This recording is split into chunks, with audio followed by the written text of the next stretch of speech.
Arnar, 11 marka tap, þú lítur bara að vera gríðarlega óánægður með það sem að þínir strákar voru að sýna hérna í kvöld. Já, bara til skammar. Hvað gerðist eiginlega?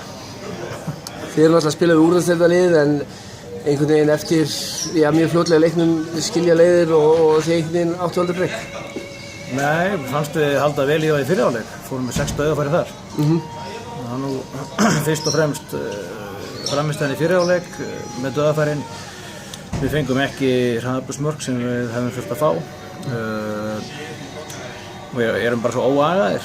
Fáránlegar ákvarðanatökur, skot í 3 menn í hávörn og alltaf sótt inn á miðju þrátt fyrir ítrekkaðar ábendingar annað og opnum eiginlega hornið aldrei í leiknum og línufæri nýtast mjög illa og já,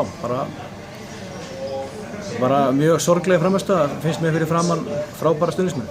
Mér telst að þið séu búin undirbúin á leik sem er svona allt eða ekkert og stærsti leikurinn svona kannski hingað til á tímabilinu í hálfa mánuð og þú getur ekki verið ánægður með það sem þeir eru að sýna á þessum tíma. Við höfum reynda bara undirbúið þennan leik eins og hvern annan. Ég hugsaði ekki Gróttu fyrir á laugardagsmorgun sko. Okay.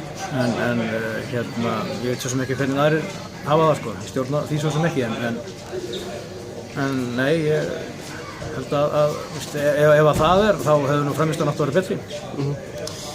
Kannski eins og sé ein deild á milli, þetta kannski bara munurinn á milli liðanna?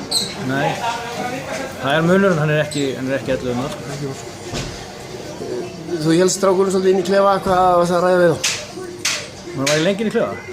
Ég veit það ekki, ég vonum bara að fara yfir þessa hluti sem átti bæta og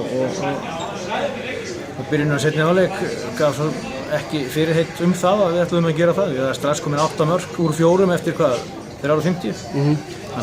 Skorið 3 eða 4 mörk á fyrsta korterið? Já, bara eins og ég segi, þetta er bara mjög léleg frammistaða og það þarf ekki að gíra menn upp fyrir svona leiki. Það er bara, en því miður þá, ég nenni ekki einhverjum frösum reynsluleysi og annað hvort eru bara menn tilbúnir eða ekki.